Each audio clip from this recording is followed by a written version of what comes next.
welcome everybody. And yeah, we got some feedback from the last couple meetings that people wanted the meetings a little bit more interactive and have people able to chat with each other and to type chats with each other. So we've sort of switched it from a webinar format to a meeting format. So hopefully this works for everybody, but we just ask people to be mindful of muting themselves when they're not talking. And we'll get through the breakout rooms. The breakout rooms are new too, and hopefully they'll work well. So again, I really appreciate the feedback that we got from some of the members to change the format of the meetings a bit. And then of course this November meeting is our annual business meeting. So there is some formality that we need to get through tonight. And then I promise you there'll be lots of education too, but this is our annual business meeting. If this is anyone's first meeting, if you want to just sort of identify if you want to sort of unmute yourself and say who you are, that would be great at this point. If we have any new CCBA members on the meeting tonight, anybody? And if you don't want to talk, you could put yourselves in the chat box. But just so people know, we have 200 new members in 2020, and really we welcome everybody. And I really would like to have had more in-person stuff to get to know everybody, but hopefully you feel somewhat connected to the club by what we're doing with our education and our programs. My general sort of vision for the club is always to do things that promote sustainable beekeeping, which is, in my own definition, which is to care for your honeybees using best management practices that maximize your bee health while most importantly maintaining your enjoyment so that your colony losses are minimal and your expenses are minimal, or simply put, only buy bees once. And I think there's a lot of club members who have been able to do this really successfully. And for the new people here, it's a little tough with COVID and all this, but we have lots of things going on, so you can get the education, get to meet some of our more seasoned beekeepers so you can enjoy and become a sustainable beekeeper too. A quick meeting, November meeting agenda. This is our annual business meeting. Every November we do hold our board of directors elections. They will be held tonight. We will then move on to officer reports. We have Don Coates here, who will, one of our members and our veterinarian, who's one of our experts on pests and parasites. We'll be talking about nosema, and we all know that if you look, you will find nosema in the hives, and sort of give us some insight on whether or not it's just there for the ride or whether or not it's a pathogen. Our own blooming horticultural expert, Jessie, will talk about what's blooming in November, if there is anything out there. And she's a wonderful resource that the club has, who really has exploded her knowledge in the local native plant area. So we're glad to have Jessie on. And then we move to the breakout sessions. The breakout sessions will be winter hive management, and that will be moderated by Keith. We will do the review of the Queen program 2020 and sort of start talking about 2021, and that'll be moderated by myself. And then a nice breakout session for all the beginners or people that want to help the beginners is going to be our third breakout room, and that'll be moderated by Warren Graham, one of our master beekeepers. And then there'll be I guess Mark and Jack and a few others will be left back in the main room, just to, if anybody has any questions or just wants to chat about whatever's on their mind. So there'll be 4 sort of areas to hang out eventually. We're trying to structure just like we do when we have the meetings in person, where we have the breakout sessions and you can wander between sessions. So again, thank you all for joining tonight. Before we move to I took the bee gurus out. The bee gurus are next. But before we move on to the bee gurus, we'd like to ask if there are any nominations for the board of directors from any of the members attending tonight, or anybody else aware of anyone who has been nominated to be on the board. Jack, are you on? I am, George, yes. I have not received any other nominations. I'm fumbling here a little bit. I have not received any other nominations. Tina, have you? No, I haven't heard from anybody. No. So what does this mean, Jack? So this means that the candidates for the Board of Directors elections this evening are limited to the 3 board members whose term is up this December, end of this year. They have all expressed an interest in running for re-election. So the vote will be rather simple. It'll be a yes or no vote, whether or not you approve the re-election of George Stado, Keith Jardine, and Mark Supernaut as members of the board. Just a simple poll with a yes or no question. When we get to the elections, that is what it'll be. That's going to be done on our website, right? Yes. Okay. That is correct. And as of right now, Jack, I see 61 members on the. Right. So we have a quorum. We needed 53 people to be here at the meeting in order to announce the candidates and hold the election, and we have surpassed that with currently 61. So what I'm going to do now is I'm going to jump on over to the website and sort of put the poll up on the homepage. So that poll will stay open for 24 hours, Jack? Until midnight tomorrow, actually. Right, until midnight tomorrow. A little more than 24 hours. So that poll will stay open. So if you have the opportunity to jump on over there and just put yes or no into the poll, and then we will send out the results of the election following. So I'm gonna Mark, I'm gonna turn it over to you to sort of help launch the Keith and Merle and Warren on the Bee Gurus, and I'll be back at 7:20 or 7:30. Okay.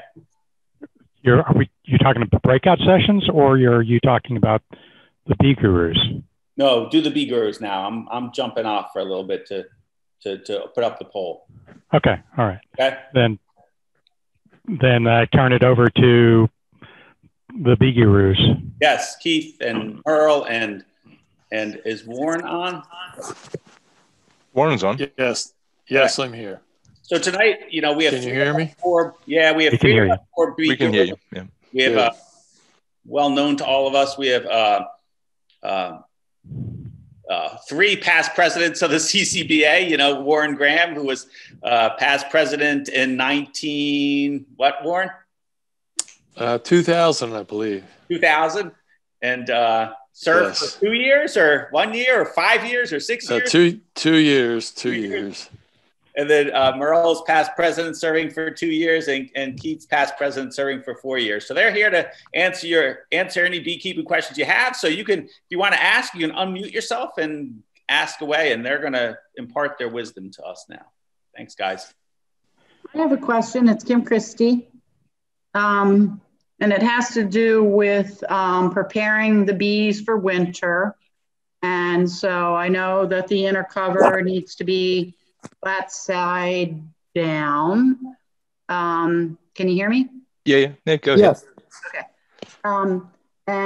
I guess my question may be about treating mites, because I just pulled out the Apivar after 56 days. And I'm thinking probably I need to treat one more time before I wrap the hives. Is that right? I can take this. First of all, your inner cover, when you put your inner cover, it has a winter and a summer the configuration. We call them the notched inner cover. So in winter time, you'll normally get more space for the bees. Okay, and the notch is more directly accessible to the bees in the hive. So make sure that is on. Or in other words, you've just got to have a top entrance. You don't have to have it, but it seems to help. It seems to be a good configuration to use. The treatment side, one of the most effective things that we use is those strips called Apivar. To make them slightly more effective, if you can take them out after 21 to 30 days and scrape them and put them back and realign them exactly to where the cluster is, you get greater effectivity. So one of the little tips with those plastic strips. The treatment, what we would always advise is make sure that your treatments are effective. So the Apivar is one of the most effective as long as you use it correctly and you place it in the cluster. You don't place it away from the cluster so the bees don't touch it. I've completed lots and lots of treatments, the final treatment that we do is the oxalic acid dribble or the vapor. Now, if you do the dribble, you can do it when it's minus 400. The Canadians do the dribble in middle of winter, around about December. It's easy. It doesn't seem to affect the bees much. You open it up, you dribble 50 milliliters or 5 milliliters per seam, but 50 milliliters in total, roughly.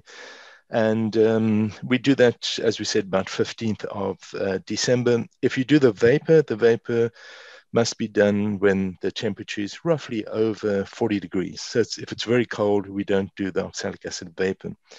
And wrapping is not essential. I think the two essential things are making sure your mites are low and also that your bees have enough food. So those are two essential things.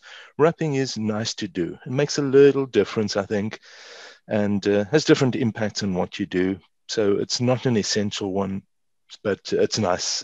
You always feel good once you've wrapped them. Otherwise, I've taken too much time. So Warren and Merle.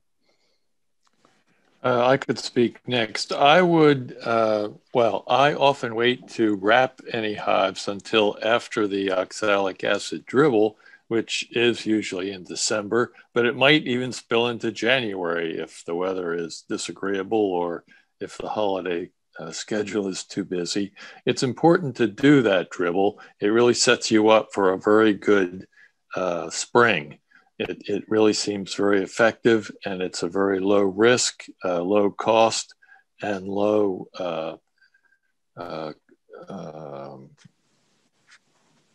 labor effort. It's also very nice to see those bees one more time. You're just looking at the top of the cluster, but you have an idea where they are. You have an idea how big they are. You can make notes on all of that. You have an idea just by hefting how your stores are, and you can make notes possibly to come back in February if you feel that the stores are light.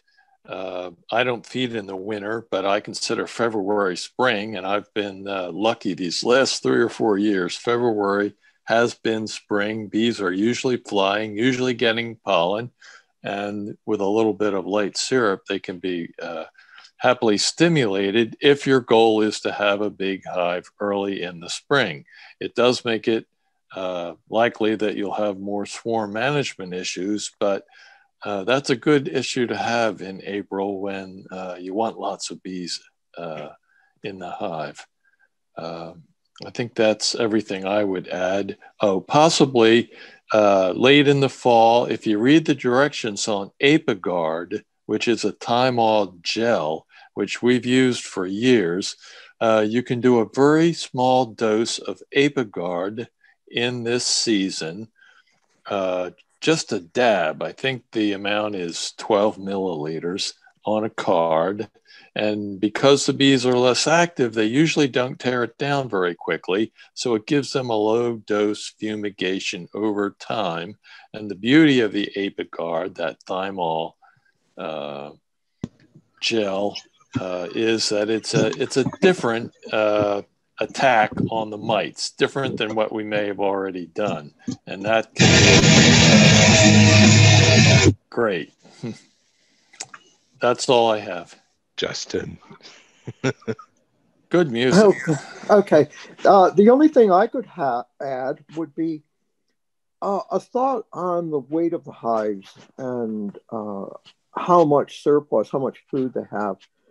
One should always keep in mind that even if your hives are light, there is no excuse or reason for your bees to starve to death in the wintertime, because you can always go and add food on top, emergency rations, you might say.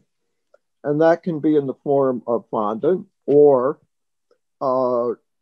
sugar, just cane sugar, regular table sugar, mixed with just a bit of water, so it packs like a snowball, and add that right on top of the top bars. Now, to do that effectively, you need to have extra space. So you need a shim or something to provide an area for that sugar. But if that's done, the bees will survive just fine on that sugar food source. So feel the weight of the hive throughout the winter. You know, I could even say until you get an idea of how much they are eating, if the colony does go low, is every week check the weight, and you will see the weight going down. And if you begin to get nervous, add that supplemental food on top, and that will carry the bees through the winter in fine shape. There was a follow-up from Kim, and no temperature limit for the dribble? No temperature limit for dribble, yeah. Although you don't really want to crack the hive open when it's just freaking cold. No, it doesn't matter. I mean, I've been to the Alberta beekeepers, and they take it when it's minus 20. Okay. So they crack it open and it seems to have no ill effect. So we were pretty surprised, you know. Calgary and Alberta, they have a designated day and they lift them open, dribble them and close it. It's amazing. Yeah, I've had the same experience. I really don't worry about popping the lid open and taking a, you know, maybe a 10 second, 15 second. Certainly not, don't pull any frames out. Don't do it frequently either, just once, just the once, yeah. Just so people know that we'll be, it'll probably be after the December meeting would be my guess, the dribble. So we'll get more information out that we will mix up the oxalic solution for you and that you come to different locations to pick it up. So that's a service that the club will provide to our members. So more information. Any thoughts on heating up the OA dribble before applying? Keep it room temperature. Yeah, so don't leave it outside, you know, when it gets cold. Sounds good. There's a question, guys, about any disadvantages to feeding over the winter, regardless of their stores. Yeah, feeding does have problems. Probably the best feed is just make sure that your bees have enough honey to survive the winter. All the others I regard as emergency feed, things like sugar and the fondant and candy boards. That's sort of emergency in case they do run out. But there's nothing really wrong with it. Liquid feed can have complications, obviously, in winter because of moisture buildup. But if you have a nice thick sugar water, it could be okay. Yeah, the other thing to keep in mind is that if that colony, if that hive is well stocked with honey, with stores, that actually needs to be consumed to open up those cells to be available for brood rearing. So I wouldn't, like Keith said, I would consider it emergency feeding rather than purposely just putting that on top for them to substitute. Okay, also in wintering, I think probably one of the most important things, if you haven't done this, we look at what is really important. Okay, varroa treatment and enough feed for your bees. And that's pretty simple. But the other one is insulation at the top. So no matter how you do it, I think the bees benefit quite a bit from either a 1-inch foam insulation at the top, or, you know, some of these leaves and turnips and whatever you put on the top there and paper, whatever, that's all beneficial. So nice top insulation is really, really good. So some people use the vapor boards, but as long as you've got something there, I think it's pretty good. And we look at this all the time through the heat images that we get. And you can see if you've left one without the insulation, it does seem to negatively affect them. Also, in the old books, they always say that the water drips on top of them. So, we're trying to avoid that. Yeah, I've used the foam board now for a number of years, and that's a polyiso, which is sold in the big box stores, lumber yards, as exterior house sheathing. And an additional benefit to that, if you look at the reading the instructions, that board, you'll see that one side is dull and the other one is shiny aluminum. That shiny side goes down, and the purpose being to reflect back any radiant heat. And that's particularly important because radiant heat is not displaced by any air currents. So anything that you can get that way to save is a real benefit. And the question of moisture, with ventilation, I have no moisture problems whatsoever.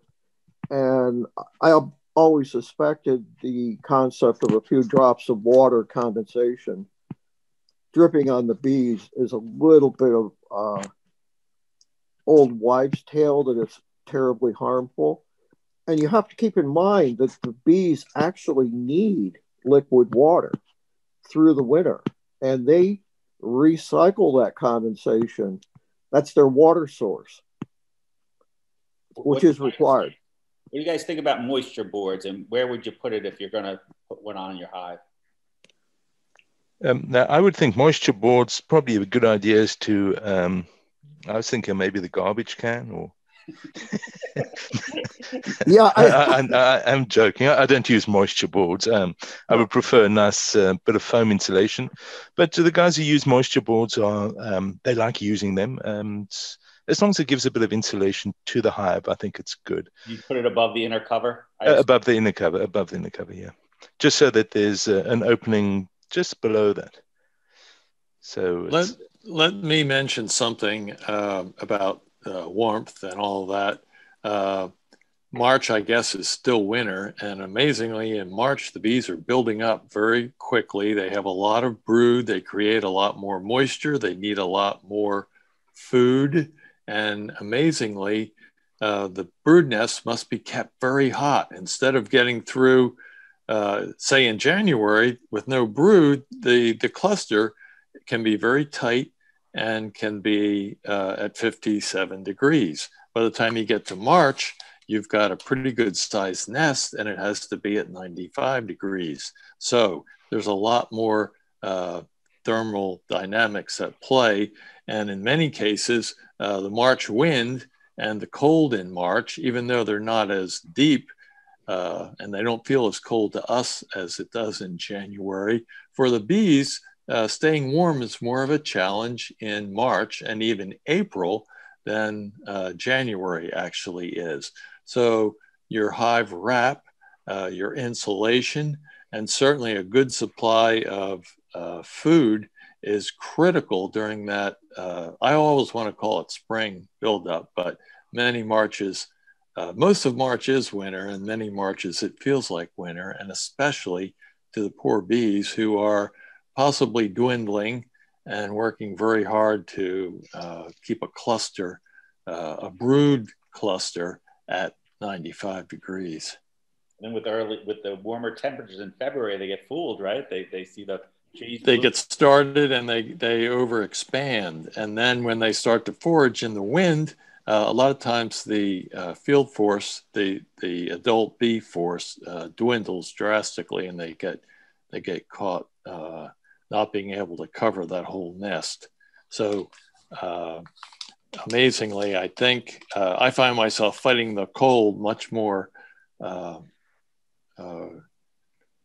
often in March than in January, when I think of the bees as safe and quiet and in a very tight cluster if it wants to be very, very cold and no harm done. Yeah, I totally agree with Warren on that. And if you could if you're using wraps, try and keep the wraps on as long as possible, into the April time. I try to take my wraps off when it really gets so irritating because you're inspecting your hive every week, and then they're just forced to get, and we always seem to have a very cold patch. And exactly what Warren says, if you watch your smaller nukes and the detrimental effect of the very cold weather in spring as they try to build up, and they're at an incredibly vulnerable time, because obviously they've got to raise the heat, but they might not have sufficient numbers, but they want to grow as fast as possible. So you've got to give them every bit of help possible. So wrapping now is not that important. If you wrap now, you wrap in December, it doesn't really matter. But I feel that wrapping does help in January, February, March, and April. Yes. Yeah, I don't wrap at all. In fact, I never have.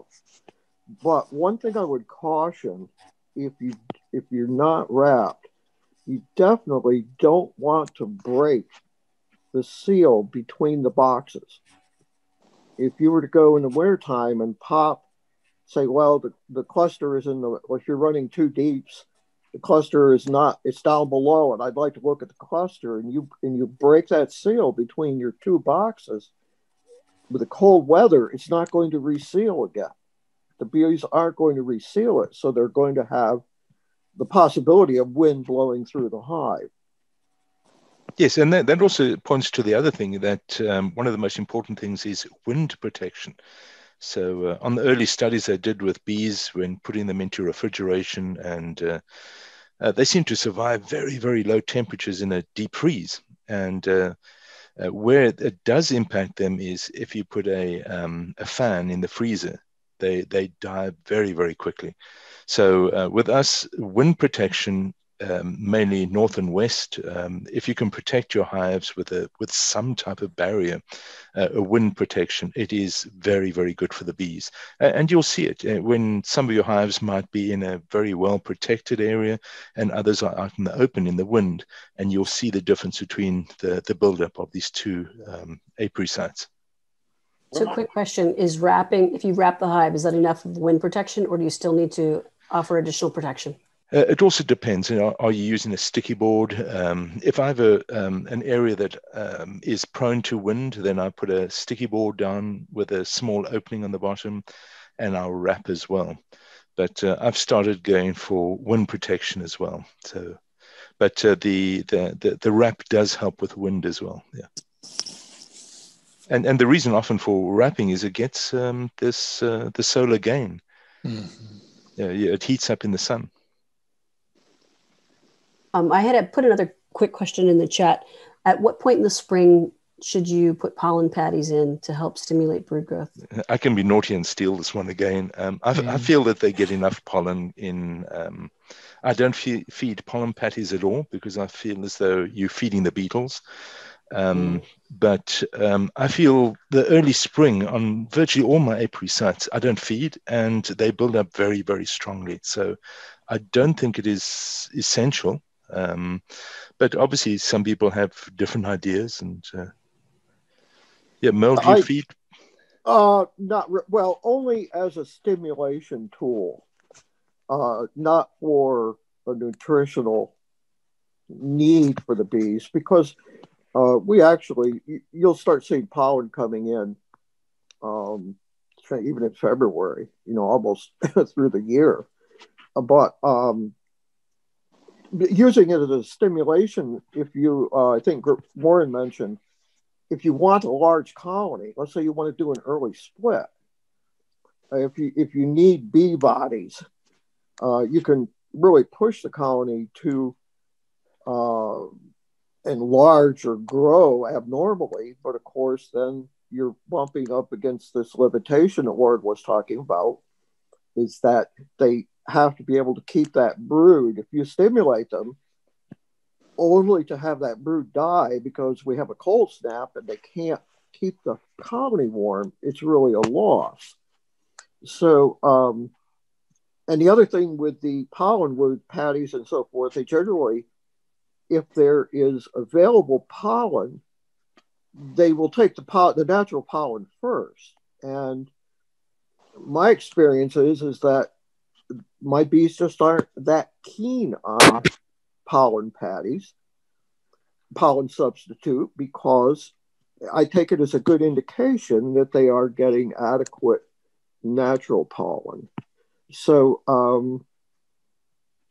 something you need to experiment with. As you gain more experience, more years of doing this, you'll start to see your particular area, if in fact if they have adequate pollen or not, and also decide whether you want to push the colony to grow, because if it's pushed abnormally and it's not split, you're provoking swarming. Right. And well, hey, this year's pretty much been an experiment, right? Yeah. Watch. Why not continue? All years are experiments. Early in the spring, watch to see the pollen coming in, and you can really identify the silver maple, which very often, even up here, is in February. And once that is blooming well, if your neighborhood is blessed with a silver maple, which every neighborhood used to be, you're in pretty good shape for pollen. In the meantime, in some suburban neighborhoods or on windy locations where the bees really can't fly very far and might not have ground mint or something, dandelions, something in a sheltered area where they can get that early pollen. If they can't get the early pollen, then maybe your pollen patty is necessary, but you can easily ascertain what's going on pollen-wise by watching the entrance. Also, the bees may have stored enough bee bread, and they will use some of that pollen stored from the autumn before. But if there's any fresh pollen at all, they don't want the patty and they don't want the bee bread. They'll go to forage for the fresh pollen. Yes, George, we're at I 35 I after. need to keep the agenda moving, but I love listening to these guys, and thanks so much. I mean, it's wonderful to have such resources. And Keith's going to be in the moderating the winter hive management breakout room. So if you have more questions or want to sort of talk to Keith more about his practices over wintering, he'll be there. So thanks. We're gonna move back to sharing my screen now. I think I'm gonna move back to sharing my screen. Let me just open this up and go here, and we're gonna go share screen, and I'm going to go here, and I'm going to turn it over to the officer reports now, because and by the way, I did put up the poll on the CCBA website. So if everyone's able to sort of at some point, either tonight during the meeting, later on tonight or tomorrow, just go to the website. The poll's on the homepage. All you got to do is click yes or no, and we'll wrap that election up. So thank you. We're going to turn it over to our officers to go through our annual business meeting officer report. And since this is a business meeting, I thought it would be most appropriate to start with our treasurer, Jack. So I can advance the slides, Jack, if you want. Or I can share my screen. Either way. All right, I'm going to share my screen. Okay. I can't while you're sharing, apparently. I got it.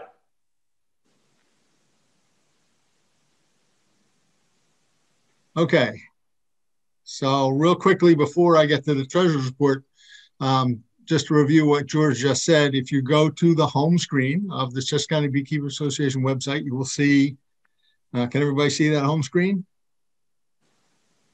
Yes. Hello? Yes? Yes. Okay. Yes, You'll we see can see right here, it says vote board of directors election. Do you approve of the re-election of George Zato, Keith Jardine, and Mark Supernaut to a 3-year term of the CCBA board of directors? You simply click on the yes button, the no button, and then click vote, and that's all there is to it. We would appreciate it if everybody would take the time to do that this evening or tomorrow so that we get the vote in. Thank you. And now, you do have to log in yes, to do you have that. to be logged in as a member. I'm logged in as one of our test members here, Zachary Zerling, but you must log in order to see that on your screen. Okay. I'm going to, Jack, can I clarify something for folks? Yes, Mo. Do we need the required number of members to either sign on or vote to meet the quorum? We met the quorum by virtue of having that many members signed on to the meeting when we announced that the elections were occurring, according to our legal counsel. But it certainly would be great if we got 53 people or more to vote. We'd like to have every member vote. Yes, it would. But we have met the requirement.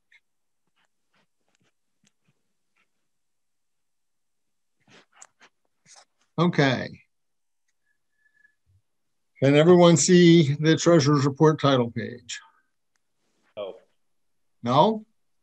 I still see the CCBA homepage. Okay. Let me figure out what's going on there. You have to share either the application or your screen. Yeah, I'm trying to get back out of there to do that. And you may have to unshare and then reshare. I can't even see the screen. Okay, here, I got it now. Sorry. Okay, let's try this again. Share that. Now can everyone see it? Yes. Okay. So this is the treasurer's report as of today. And my screen is not advancing. Am I showing George's screen? Nope. I don't think so. You're not. You're showing. Let me go over here for a minute.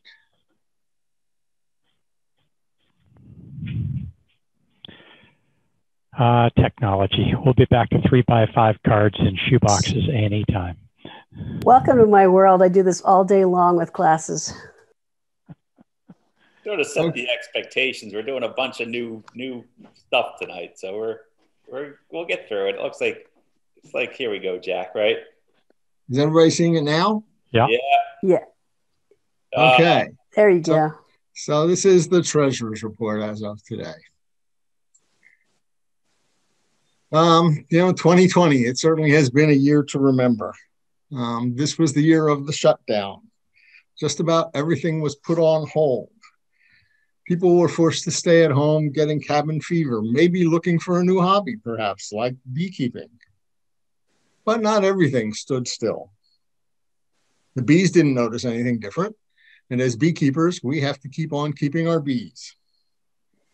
So the point of this slide is that for the CCBA, our year thus far has been both very different and yet in some ways very similar to the way 2020 has gone in general, as we shall see. So in many ways, for the CCBA, 2020 has been a record-breaking year. As George said, we've had over 200 people, new members, join the club since January 1st. We've taken in over $50,000 in the first 10 months plus 11 days of this year for the first time ever, and spent just about the same amount. We've added 14 committees to the club. And we've run several successful programs for our members. So let's start by taking a look at some of the membership highlights for this year. As of November 1st, we have had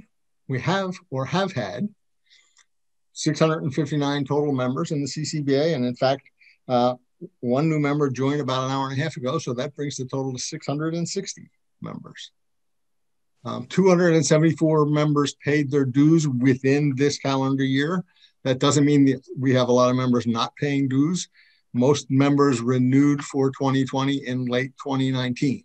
So, and we will be, coming up, renewal notices will start going out automatically gets sent out by the system to everyone in another few days. You can go right online and renew. That's the easiest way to do it, particularly since we're not holding in-person meetings anymore. And you will get up to 3 different reminder notices to renew. If you renew right after the first renewal reminder comes out, and that reminder will guide you through the process, then you won't get the second and third reminder that you need to renew. We've had 216 new members join the club. Now it's 217 as of 2 hours ago. We've had over 150 individuals or companies donate funds to the CCBA so far this year. We've had 136 members who purchased plants, seeds, and trees as part of the horticultural program. 82 members purchased queens or queen cells from the breeding program. 74 members purchased a full 3 tons of fondant for emergency winter feed for their bees. 66 members purchased the mite test kits that we made available. 61 members either first joined or renewed their membership in the Pennsylvania State Beekeepers Association through our club. And for those that don't know how that works, the Pennsylvania State Beekeepers Association and then the CCBA are 2 completely different organizations. We're not a chapter of the PSBA, but they, in order to save them some paperwork, if you want to join, and I highly recommend you do that, they do great work, particularly lobbying in Harrisburg and working with local townships that try to pass ordinances that restrict or prohibit beekeeping. So they do a lot of good work, and I highly recommend that you also join the PSBA. If you want to do that, you can do that right when you renew your CCBA membership. There'll be a box in the additional charges section where you can click on either adding or renewing a PSBA membership, and then you pay that money to us, and then we pass all but $2 of it onto the PSBA. They basically rebate our club $2 to save them the processing work of processing membership in the PSBA. And we've had 61 members that have done that so far this year. We've had 52 members take one of our beginner beekeeping classes, 52 different members who have taken one of our beginning beekeeping classes or the full course this year, 34 members who have purchased the new kits that we made available through the club, and 22 members who have joined our new apprentice program. So as you can see, a lot of activity with respect to things available to the members, whether it be products to buy or classes, et cetera, aside from the monthly meetings.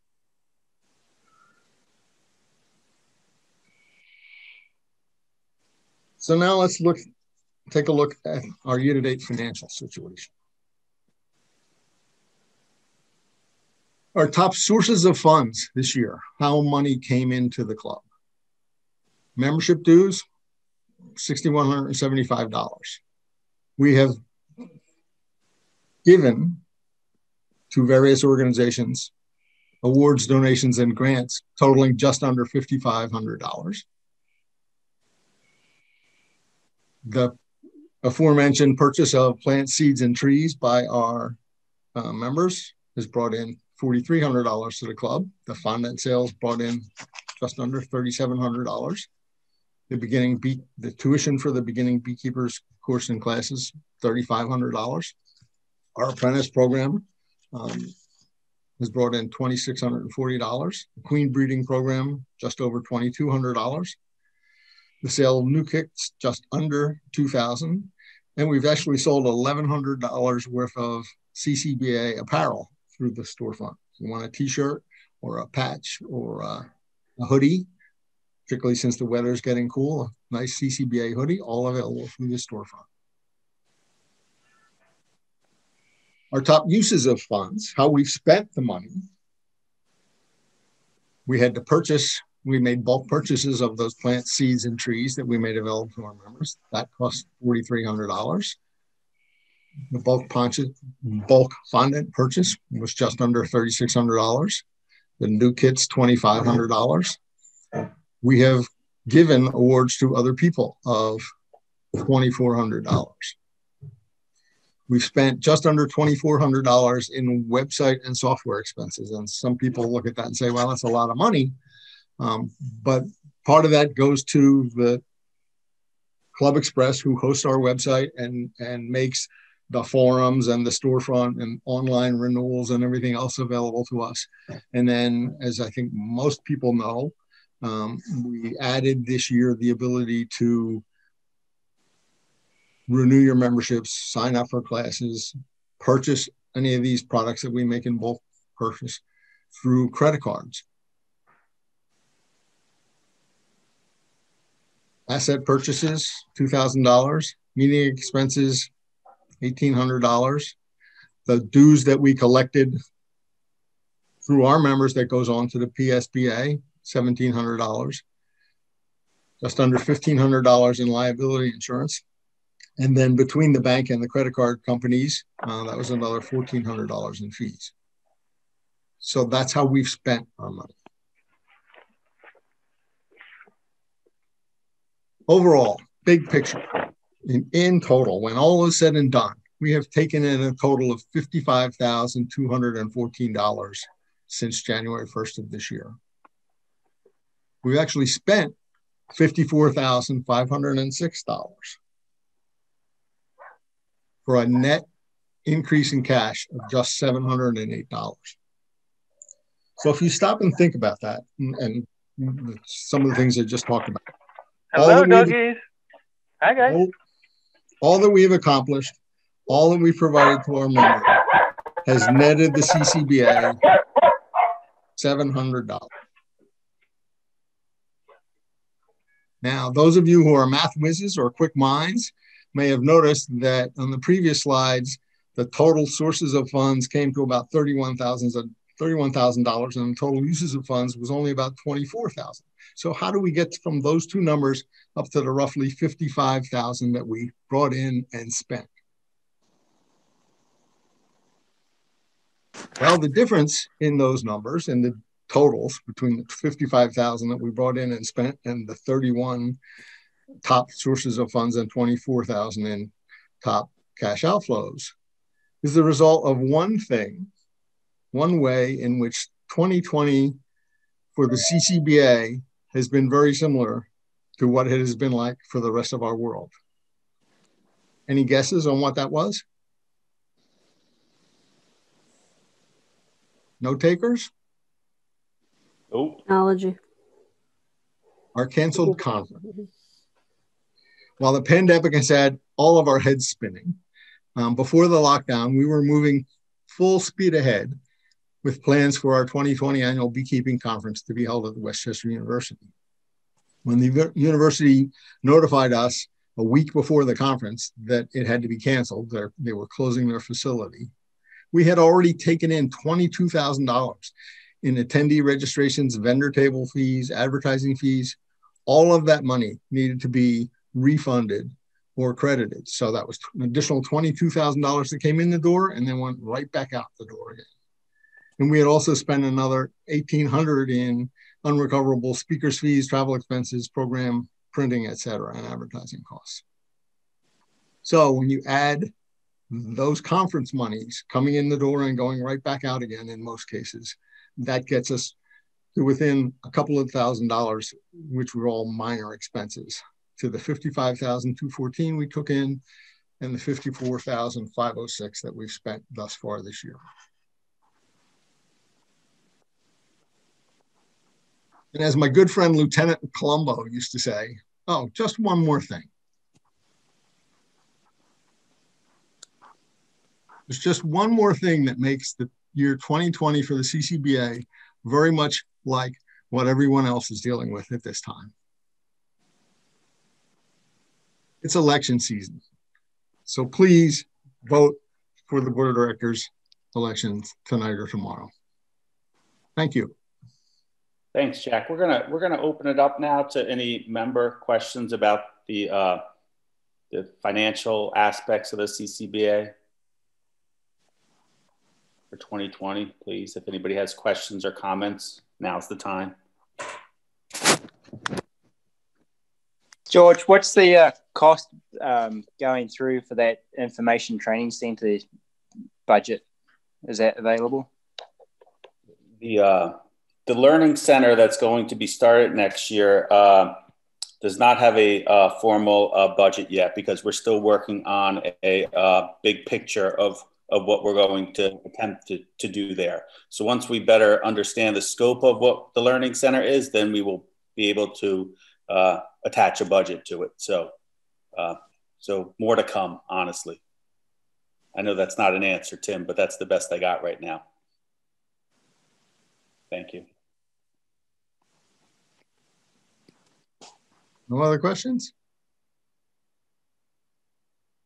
Again, if people do have things that come to mind, when we do the breakout sessions, Jack will stay in the main room and you guys can ask him then. I really like to, at this point, really thank Jack for probably the hardest job in this club is treasurer. I mean, I don't know how many different transactions there were this year, but it's 1,700, George. 1,700 different transactions. 1,700 financial transactions thus far. And trust me, if you ask Jack what transaction happened on February 19th at 2:00, he'd be able to tell you. So he does an amazing amount of work keeping all that straight. If it was up to me, it would be in one big pile all over the place. So thank you, Jack. And if people have questions that they don't want to ask during the breakouts tonight, or it occurs to them later, just send an email to treasurer@chescobees.org. Excellent. I will get back to you. I have a question for you, Jack, real quick. How has the new software been for you? Has it made your life a lot easier as anticipated? Are you loving it?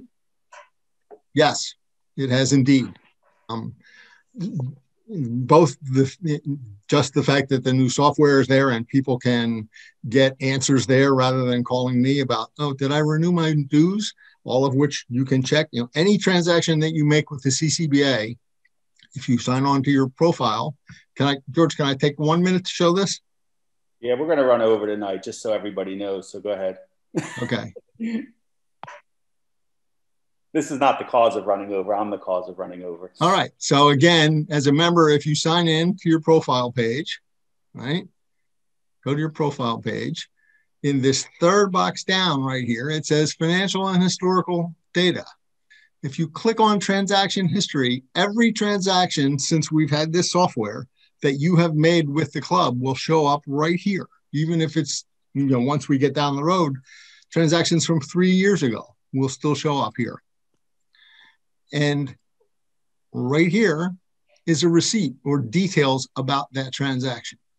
So this test member, made a purchase of one $5 bag of pollen substitute.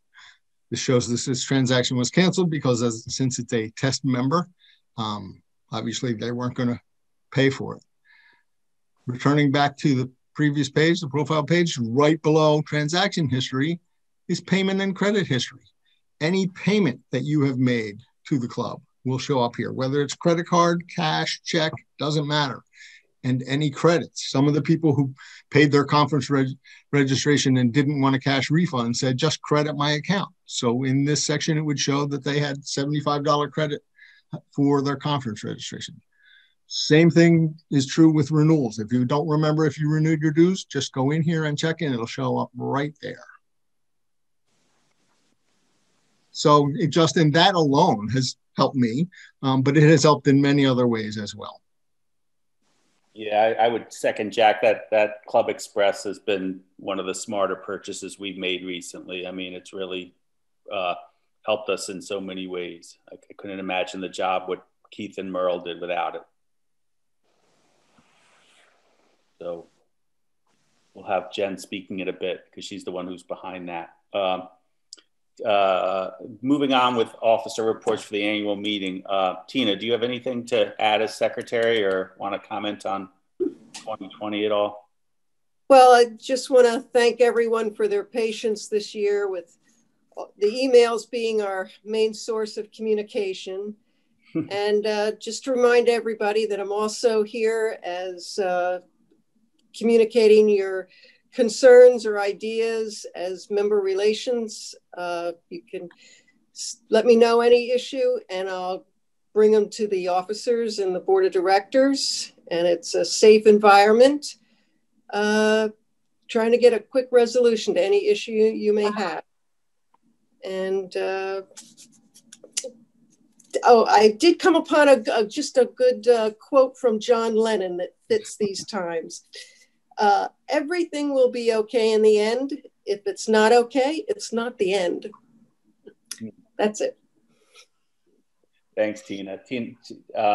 And I can assure you that as it was Jack's idea to create a member relations person, because our club is so big and we have such a diverse, we have diverse ideas out there on what we should be doing. And if you bring it to Tina, Tina will bring it to the officers or to the board or to me. So I can guarantee you that gets passed on relatively quickly. And also if it is somewhat controversial, it will come anonymously, no matter how much I ask her to tell me who's complaining. So so thank you, Tina, for that work. So wonderful, wonderful addition. Paul, anything from Vice President's standpoint? Sure. Well, mostly I support and defend the president and fill in if he's absent.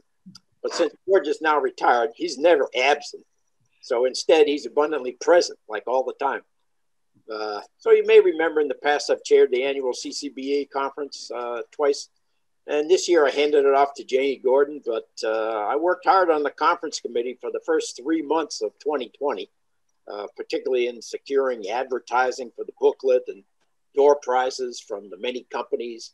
And then all that went bust in March, and we've had to learn to live with COVID.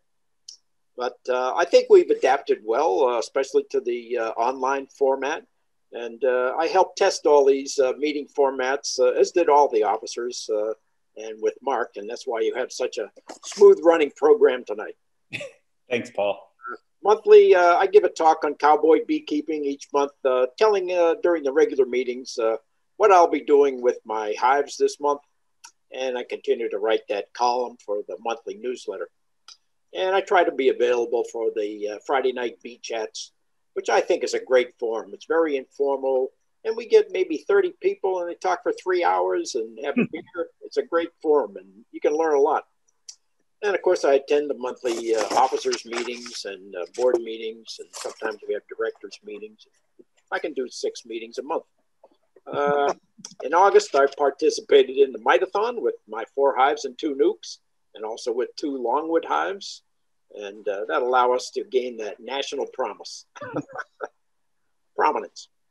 And finally, in September, I participated with both Tina and Jack in managing a booth at the Kimberton Whole Foods Market in Downingtown, where we raised over $5,000 for the Save the Bees Fund. Very worthwhile endeavor.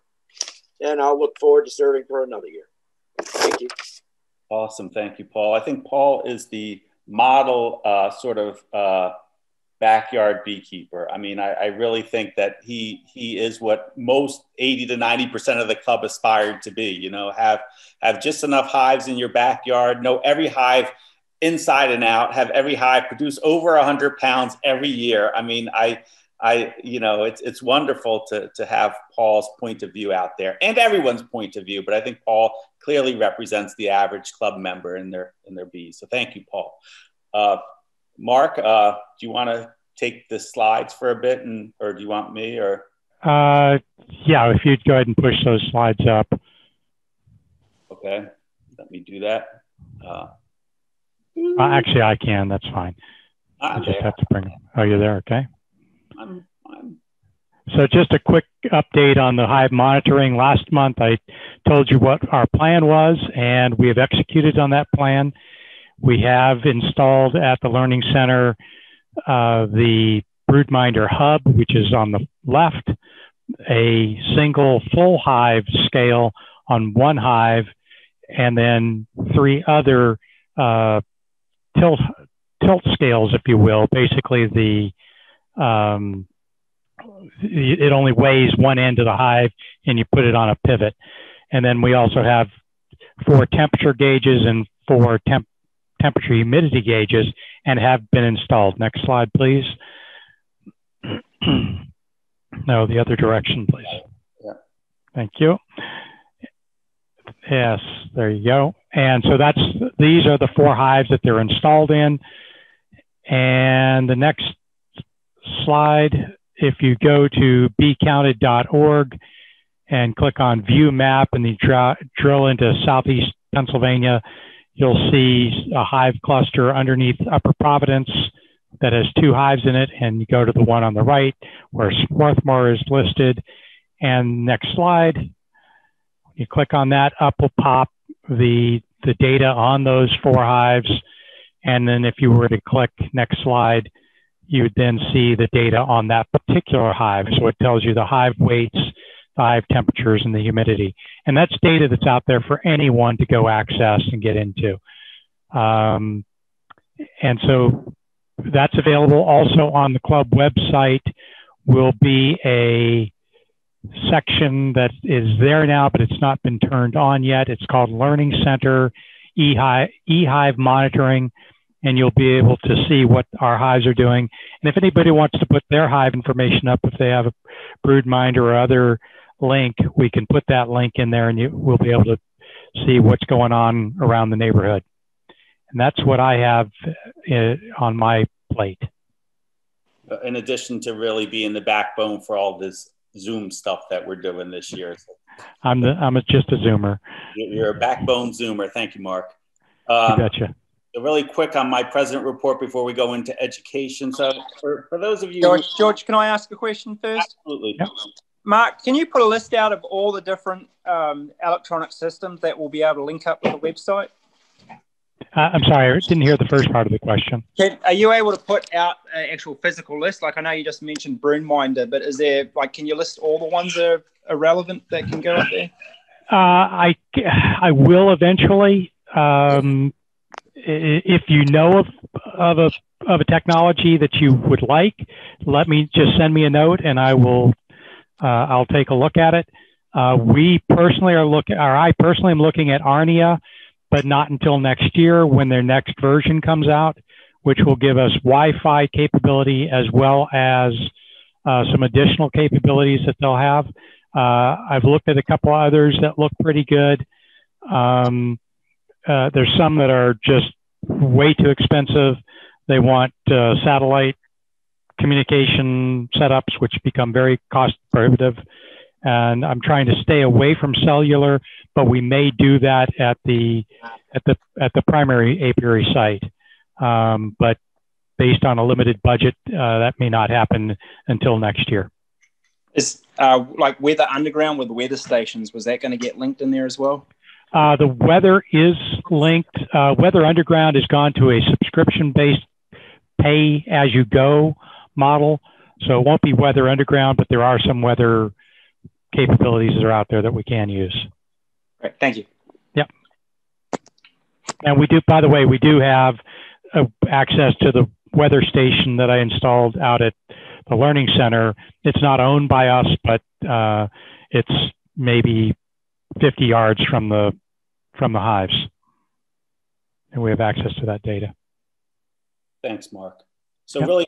really quick on my present report, not to repeat what's already been said, but I thought I'd just do a brief overview of how does this thing run, so just the organization of the CCBA, we have a 7-member board of directors. That's been, the board of directors has been there for 3 years now. So this is 2021 will be year 4. So it's a relatively new thing. And really the board is there to set vision, make strategic decisions regarding expenditures and programs. And like I said, that's a 3-year term, and that's voted by the membership of the club as we just did tonight.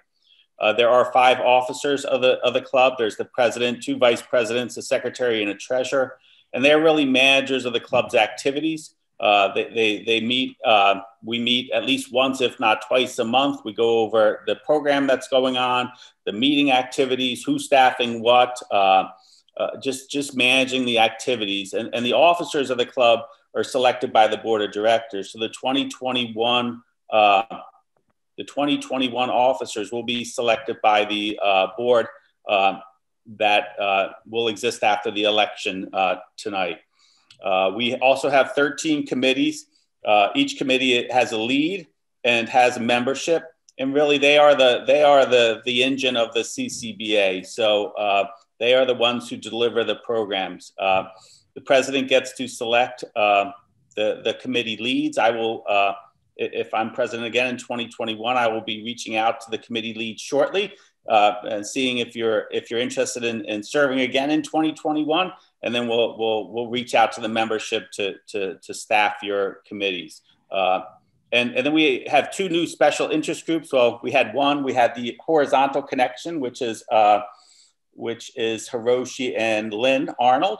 And I think at the last bee chat, we talked about doing an apitherapy special interest group led by Justin. I'm not sure if that's going to fly or not, but it just shows you that, if you have an idea and you want to create it, that's the way to do it. The money is basically spent through the program. So the committees are the people that generate the programs and generate the ideas. And then the officers help the committee leads deliver the programs, and then the board basically decides on funding and what we will be funding. So that's how things are done. I'd like to say is that I did my own quote, it's easy to become a big fish when you live in a small pond that's full of resources. So that's how I kind of see the CCBA. We are a relatively small pond that is full of resources. So if you're interested in becoming a big fish in the local beekeeping world, the resources are there ready for you to take them on. So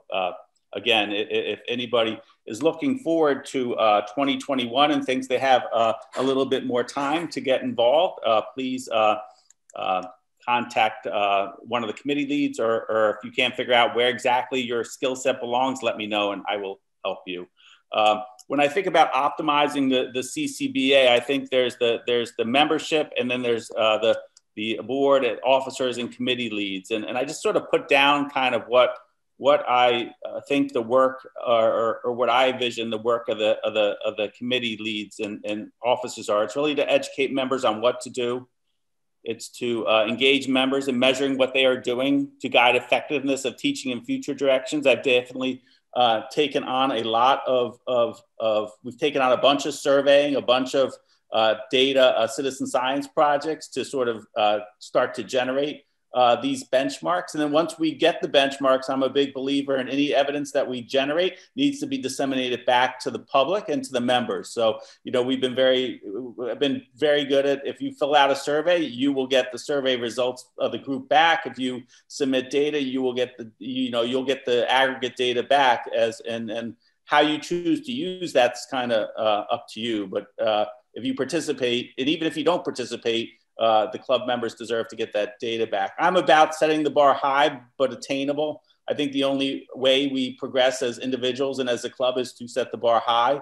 I asked for 200 members in the census, and we got 201.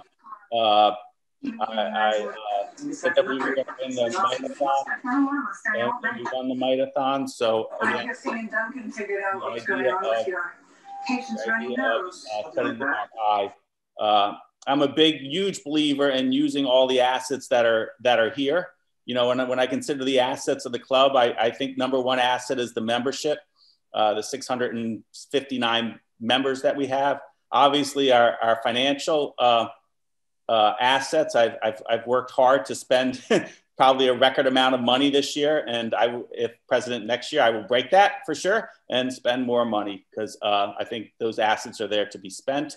And I think we are continuing to work on our community engagement and our community partnerships because they're clearly an untapped asset to the Bee Club.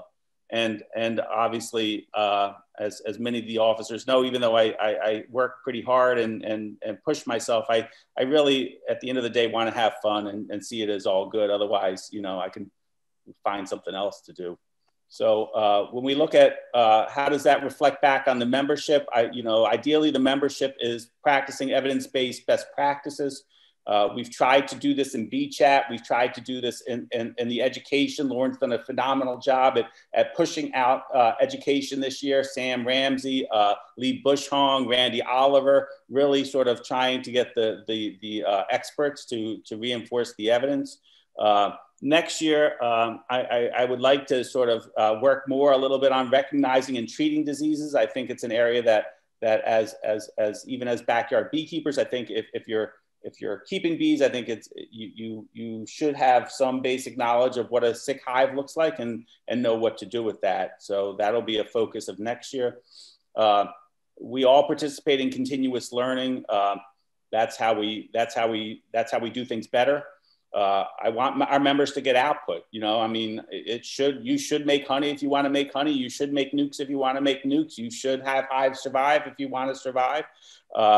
And we're and you should know how you compare to the people around you, honestly. So, you know, that's the benchmarks. You know, we know that the average hive produced 40 pounds of honey. So if you're trying to produce honey and that's a goal, you should be producing 40 pounds of honey. If you're not, you know, we want to help you with that. If your winter survival rate is only 25%, we want to help you with that.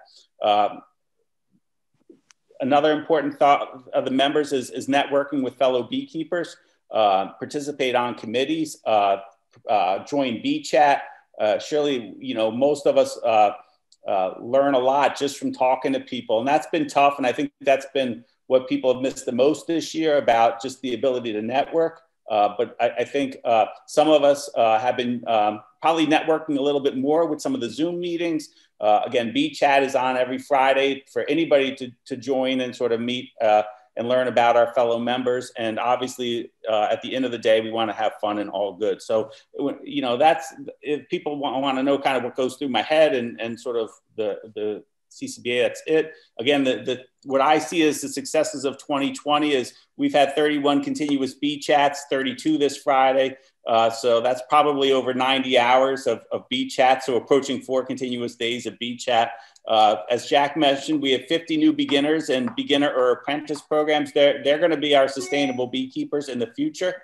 You know, that's the way to learn, is to learn the right way the first time. So I'm hoping Walt Talunas, who oversees the apprentice program, and Tom McKinney, who oversees the beginner program, will continue in their roles in 2021. Ray's done a phenomenal job with taking on the citizen science. That was a new committee this year. That committee is really helping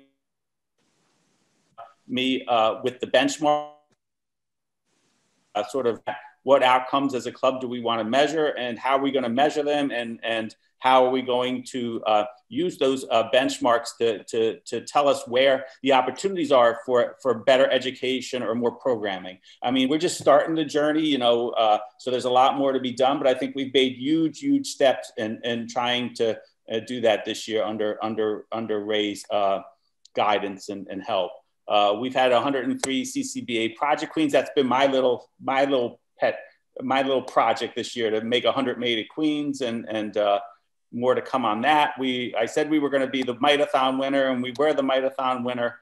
And Jessie is just amazing with her plants. And I've already pleaded with Jessie to take our horticulture lead on again next year, and I think I got a yes. So I'm thrilled about that. You know, my work is difficult, and it's a lot of work for a club this size. I've told Keith and Merle, I don't know how they've done it before, but my success is really through the success of our committees and through engaged membership and this desire to fly high. Again, Mitathon winner. Queen program, those people who have pink queens, your October Queen report card is past due if you haven't submitted yet. So if you have a project queen that's still alive or hasn't survived, and you have not filled out your October Queen report card, you know where it is on the surveys. Just let us know. Your October report is really simple. Is your queen alive or is it not? So again, we will hear more about that in the breakout room. The fondant pickup, really quick, is this weekend. Saturday, it's at my house all day. Sunday, it's at the CCBA apiary in the morning. And then after that, it's going to be my house on the front porch with the green door that I usually leave stuff. So hopefully there won't be a big pile of fondant there after this weekend, but that's the fondant. I asked Tina sent out an email to ask people to let me know where they were coming for the fondant pickup. If you have not, please let me know so I make sure I have enough fondant at the apiary on Sunday, because I have to load that up onto it. Just let me know, and my work becomes just a little bit easier if you let me know what location you're going to pick up the fondant. again, our community work, Kimberton Whole Foods made September CCBA rounding up month and made a very nice donation of $51.50. We have over 16,000 in Save the Bees.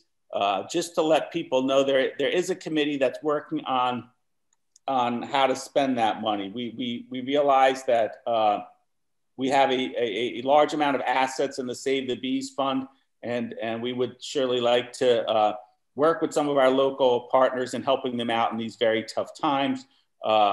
Again, Janie Gordon is leading that work group, and I know some of you have had the opportunity to participate in that. And believe me, it's not forgotten. I realize that we have some work to do in this area to distribute some of the money that we have in that fund.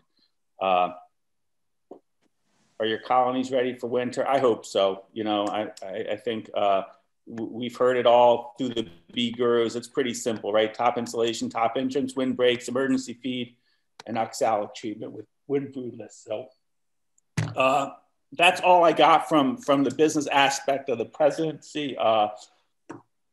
If anyone has any, I know I went fast and we're running late, of course, but does anyone have any questions on anything that was presented, or any of direction or any things that people think the CCBA should be doing that we're not doing, or anything? I welcome for sure.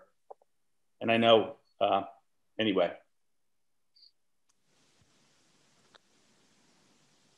No.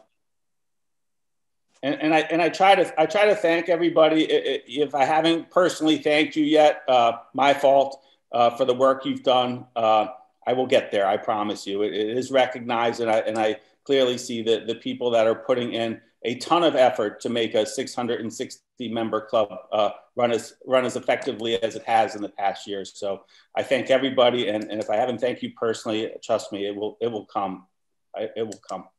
So I'm going to turn the meeting over now to Don Coates. A lot of you know Don. Don is a veterinarian. He's been in the club as long as I've been in the club, and surely longer than that. And when I think of Don, I think of our resident sort of pest and parasite expert. And I had a question about 2 or 3 years ago on a hive that was in the winter, was coming out of winter, and it was looking a little sick. And I reached out to Don, and he got talking about nosema a little bit. So I asked Don to sort of come tonight to talk a little bit about nosema to the group, and then after that, we'll get to the breakout room. So do you want me to drive the slides, Don, or do you want to take your screen?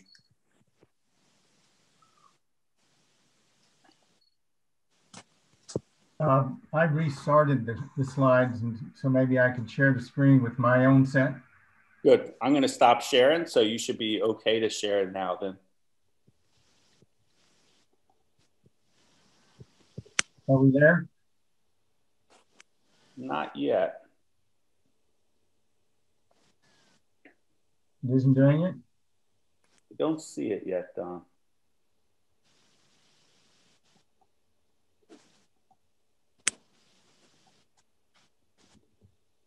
When you click on share screen, another screen's going to pop up, and you've got to click on the application that you want to share. Oh, okay. Thanks, Marcy. How's that? That looks good. Okay.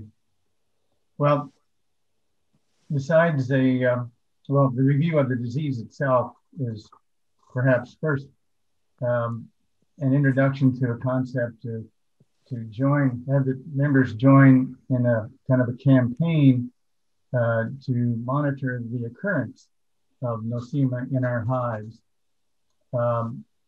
Actually, I had set this up a couple of years ago.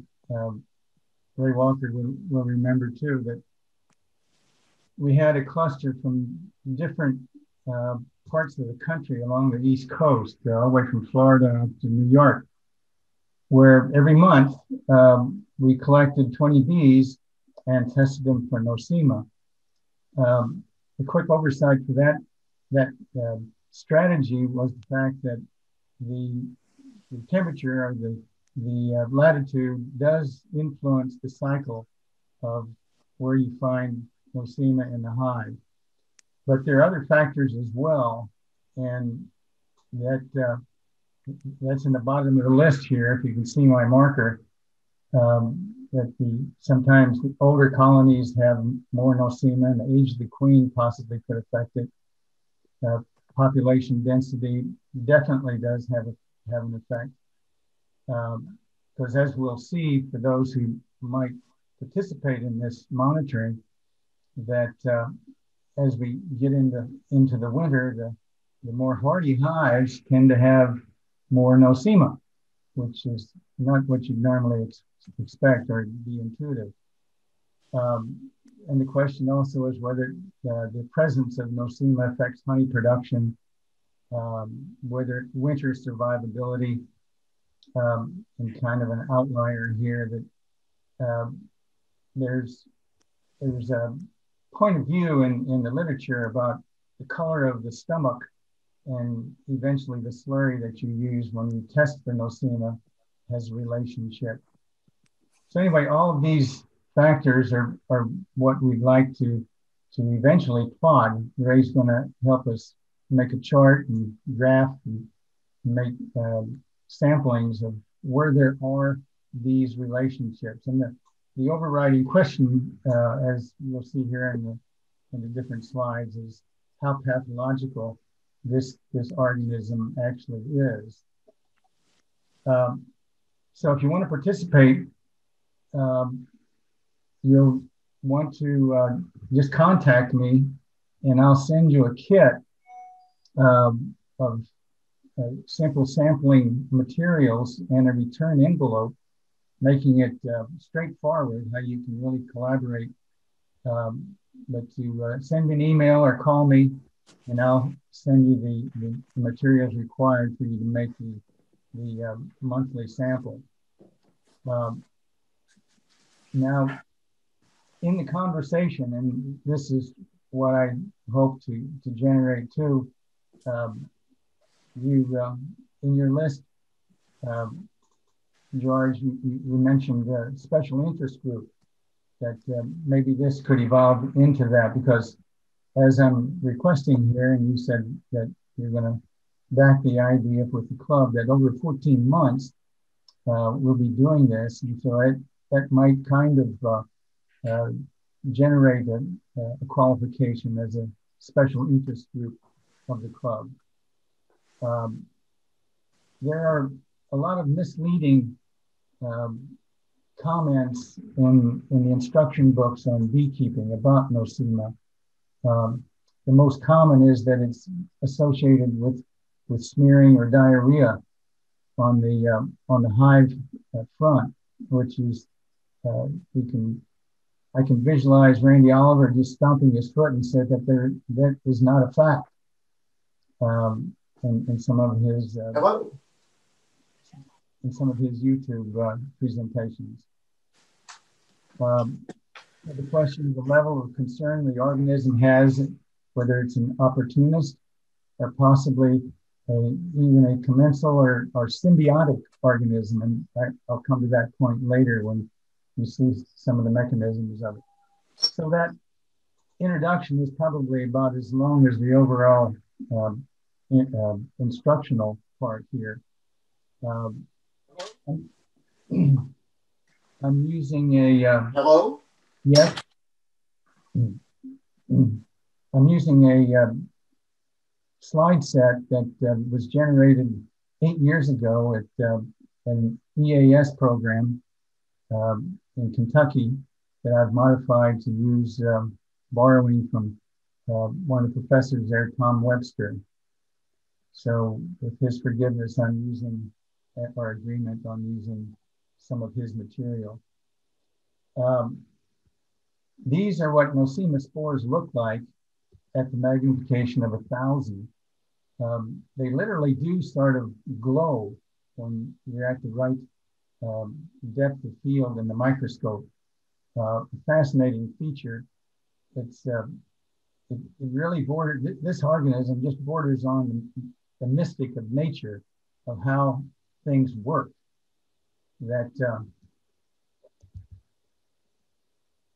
Then down a little bit more.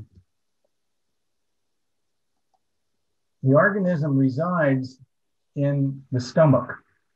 It's called the ventriculus of the honeybee.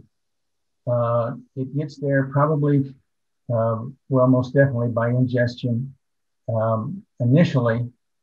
And when it's in there, in the stomach, it will extend its coil. I assume you can see my cursor. Can you? Yes. This is the coil that shoots out from what's called the spore to create what's evolved to a vegetative state. That is, it gets into the cell, lining cell of the stomach. And here you can see the filament that comes out. That's this coiled mechanism that shoots itself into the cell of the ventriculus.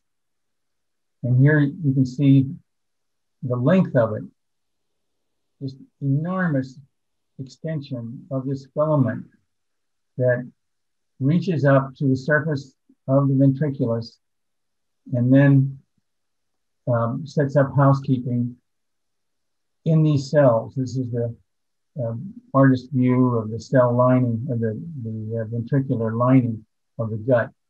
Once it's in there, it replicates itself, I guess like a virus would, but it regenerates many more of themselves and then explode into the lumen, into the cavity of the gut and reinfects itself.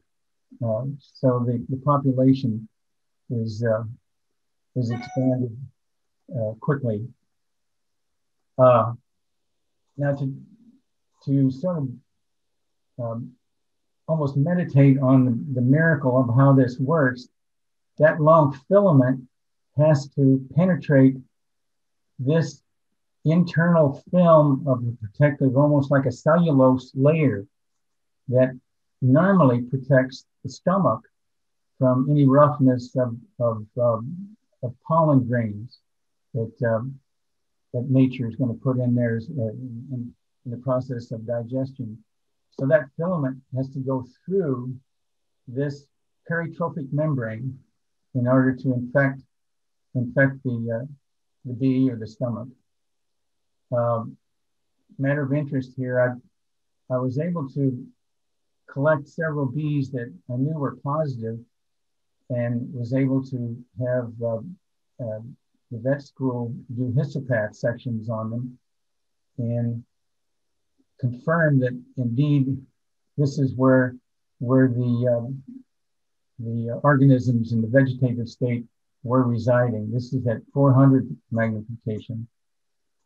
I might do a side comment here too, that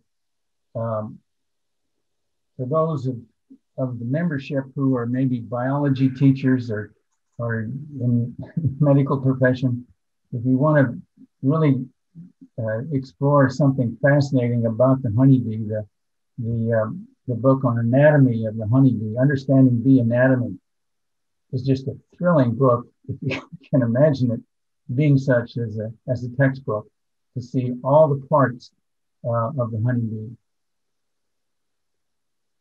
But anyway, this is a similar slide that you'd see in that anatomy book.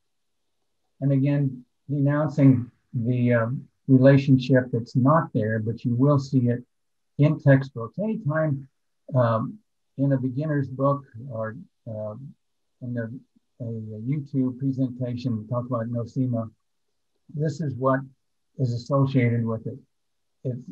It's kind of suggested or implied, but it is so stuck in the culture that it's tantamount to a diagnosis.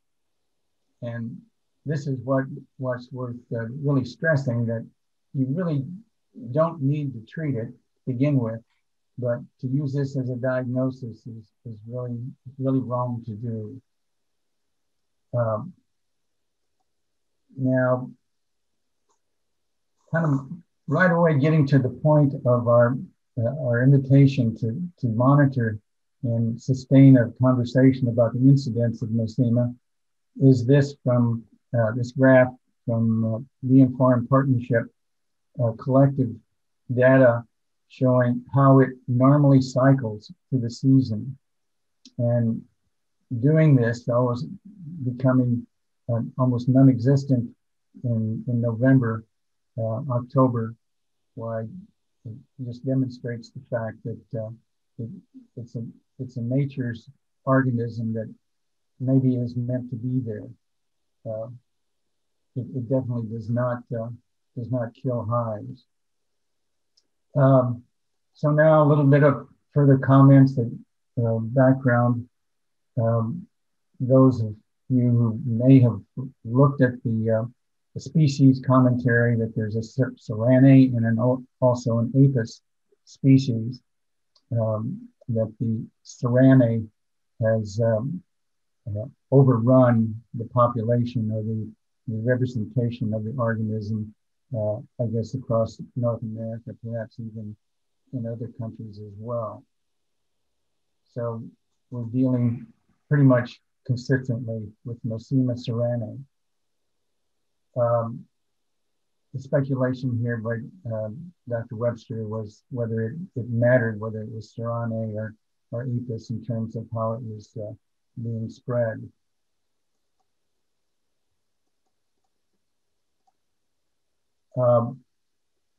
There was a period of conversation that I think Randy Oliver was involved in it too, of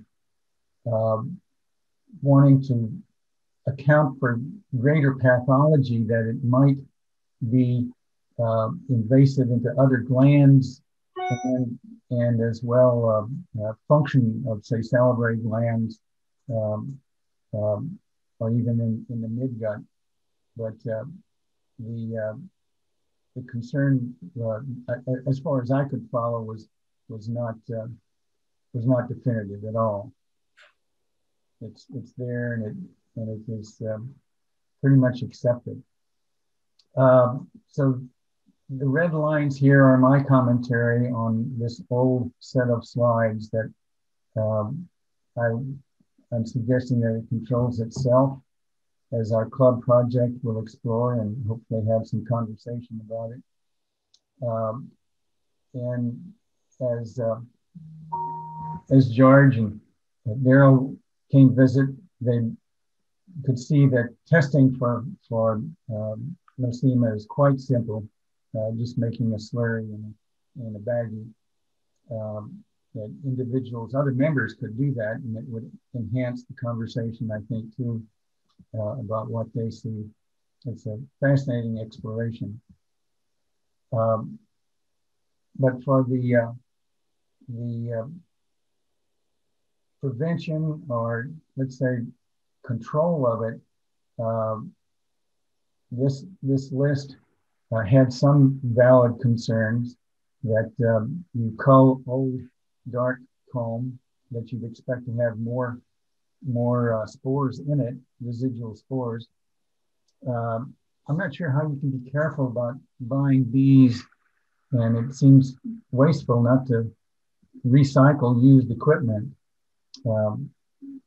Because again, my point would be that it's there anyway, that honeybees actually can pass in their feces on different blooms.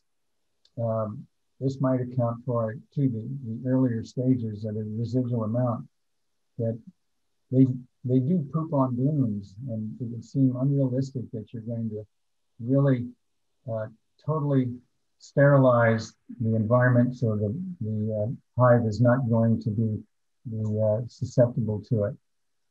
And it would make sense that varroa control would help sustain a stronger hive colony.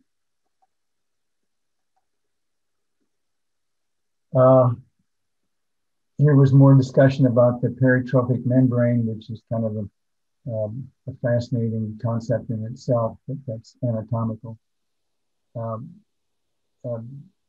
Tom is suggesting that Serranae destroys the membrane. I think it would perhaps make sense that the organism just penetrates right through it.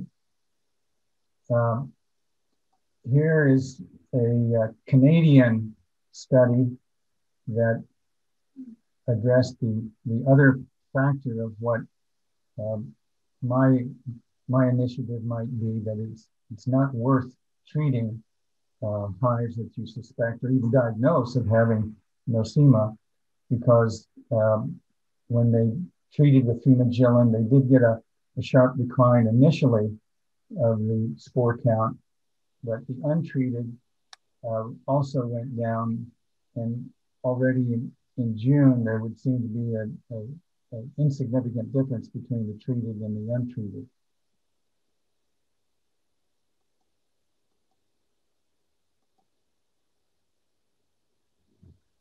So again, quick summary, it can be, nosema is found in high numbers in strong productive hives. You'll see that if you participate in the monitoring. It cycles with the seasons, and in the conversation, we might consider it even less than a co-pathogen or an opportunist. It's not necessarily higher in die-offs, and that we would, of course, hope to demonstrate that, or some of these findings in the 14-month monitoring project. The goal, personal goal, would be to have anywhere from 10 to 15 volunteer beekeepers participating, that they would collect monthly from 2 to 4 hives, getting perhaps a comparison of strong hives and weak hives. There would be a sidebar interest that if we find selective hives that are positive and of concern for being a sicker than normal hive, why we would also submit some of those for virus testing. But that's the only part of the proposal that would be of any cost. So again, this is part of the conversation we have about the association of the organism with the signs. Again, about the chemotherapy, this is from a doctoral thesis using fungicide. Fumagillin reduced CRNA spore intensity, but had no effect on colony survival in his study. I think a lot of commercial beekeepers have drifted away from using fumagillin. Again, a summary comment that there are a lot of factors affecting the health of a beehive, that all of these arrows imparting their effect as stressors, why we have a lot to deal with, and I think that nosema is simply a far outlier of any relevance that you need to be worrying about treatment. And then one final comment that wasn't included in the other part, that packages tend to be high in nosema incidence, and special invitation would be for those who next spring get packages that they save 20 bees from the bottom and send them to me. So that's conclusion of my set. If there are any questions or comments, or we need to start the conversation now. There was a question from Chris about the use of probiotics and its role in nosema management, or any data out there about probiotics and nosema? I think the vendors for them would definitely give you some literature that's favorable to it. Intuitively, it would make sense that it would be a helpful thing, but there are other health factors that may outweigh any benefit you get from a probiotic. But being addressing the gut health, why probiotic would make sense, yes.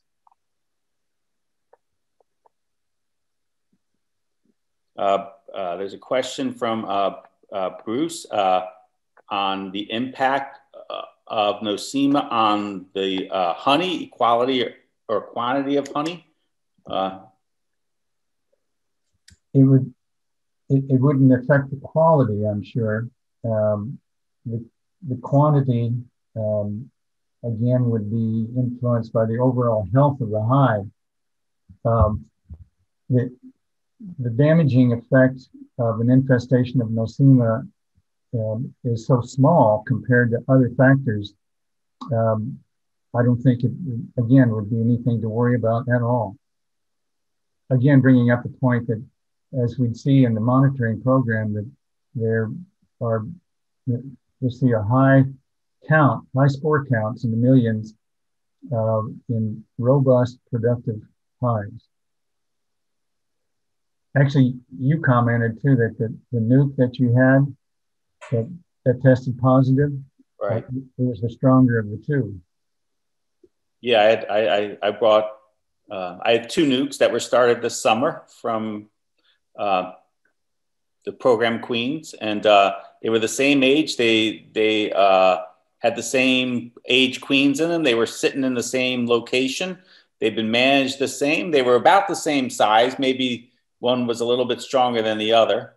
And one had couldn't find a spore on it when we looked. And the other one was loaded with nosema spores. And I guess we'll follow them over time to see what happens. But it was interesting, honestly, to see such a striking difference in the counts in those two.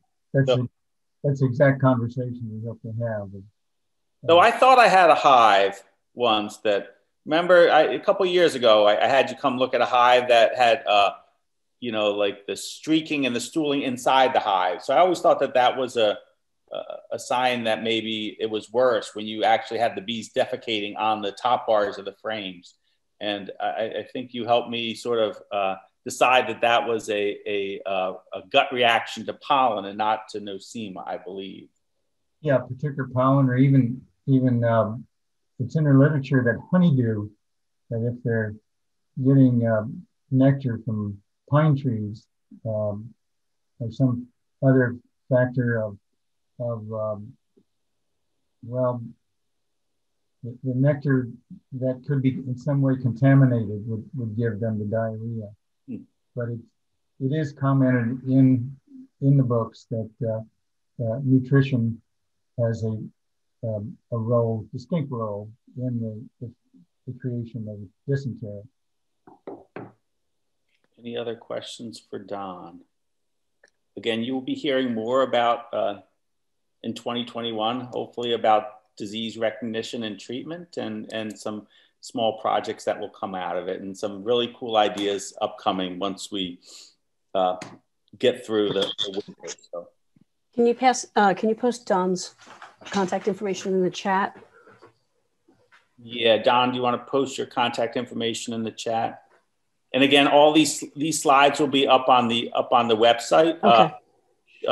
As soon as I get them to Jen. So hopefully by the beginning part of next week, we'll have it. But I encourage anybody who would like to sort of participate in this, send Don your contact, and the club will try to support the effort too. So thanks. Yeah, I'd like to hear from you all.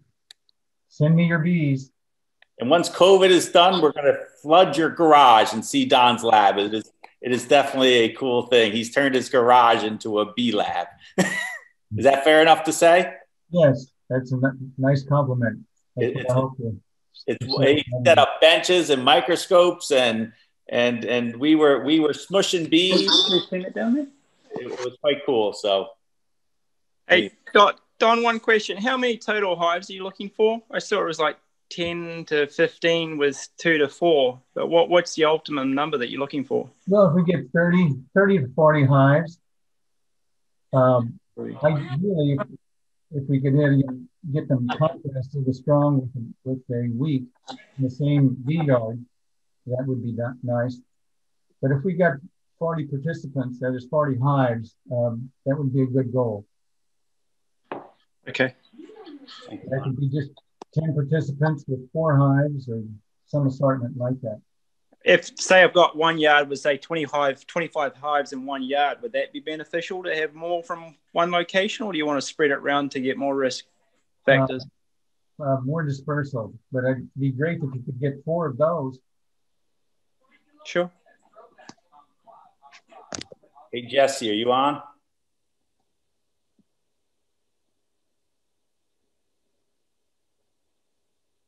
Yes, I'm here. I know we're running really late, but do you want to take a moment or two? Yeah, that's fine. I got out of work really late, so no worries. Can I drive your slides?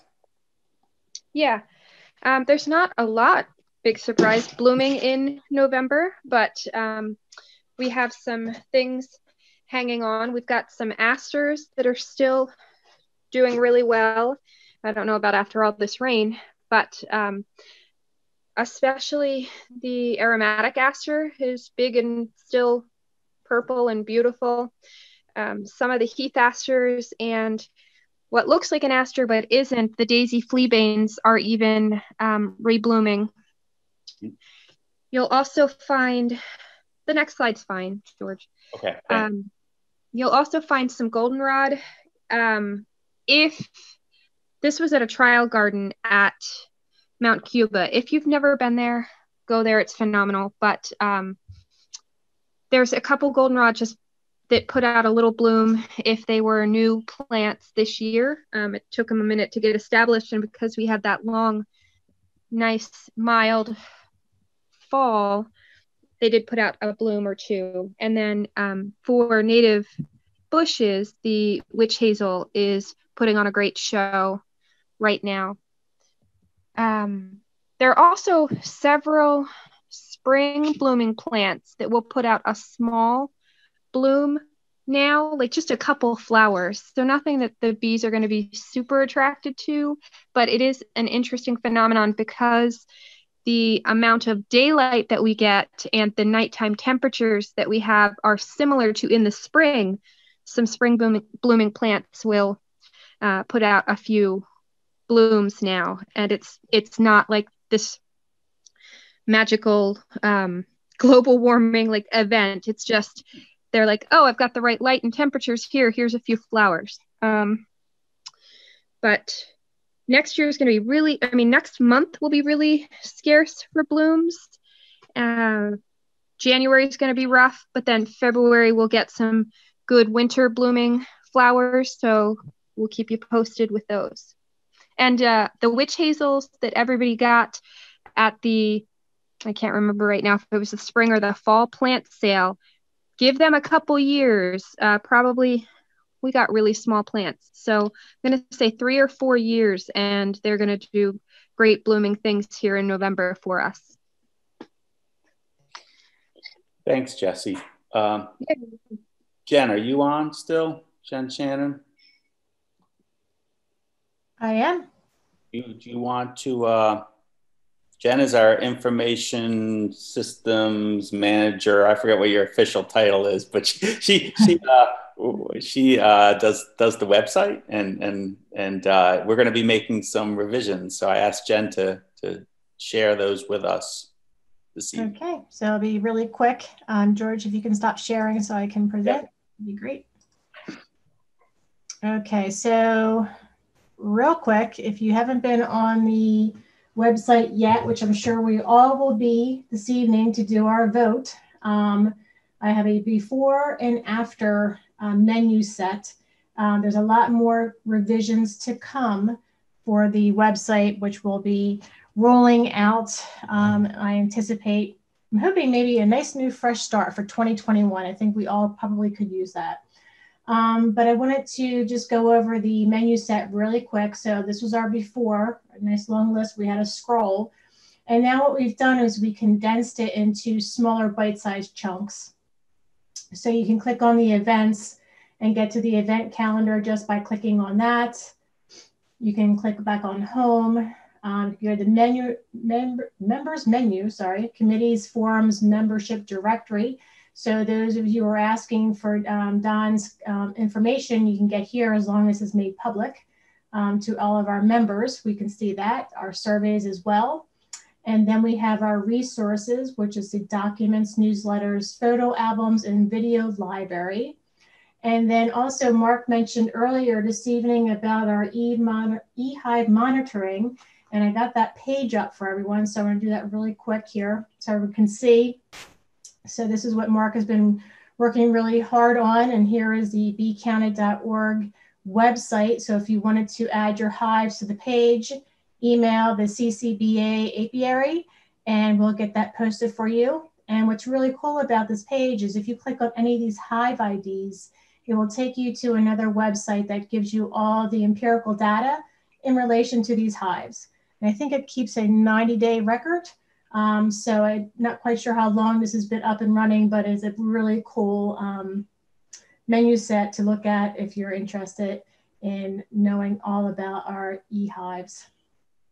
And then of course we have our wonderful storefront that has all the great swag materials for our association. And of course our contact us, donating, help with swarms. Our other public website looks like this, same kind of concept where we have it streamlined, where folks can see events and then contact us about the different donations, becoming a member, and helping with swarms. So we hope that you like the new streamlined menu set.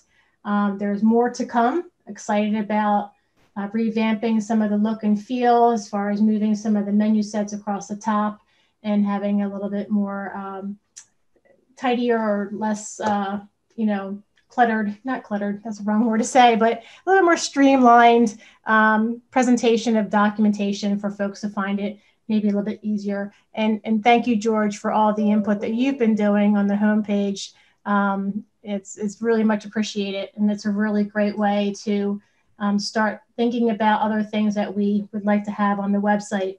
I know Tina had put out a communication. I got a few responses in relation to what you would like to see on the website. So please continue to email me. My contact information is in the resource area for members menu in the directory. If you can't find the email, please feel free. The more input we get, the better the resources and information that we'll have on the website. Thanks. Thank you, Jen. And how are we gonna, we're gonna sort of leave the breakout rooms open for however long people want. However, until you guys all leave. So you are welcome to hang out and move around. 2, 3 o'clock in the morning, have at it. But, you know, this sort of ends the formal sort of the meeting, and now we'll go hang out in some breakout rooms.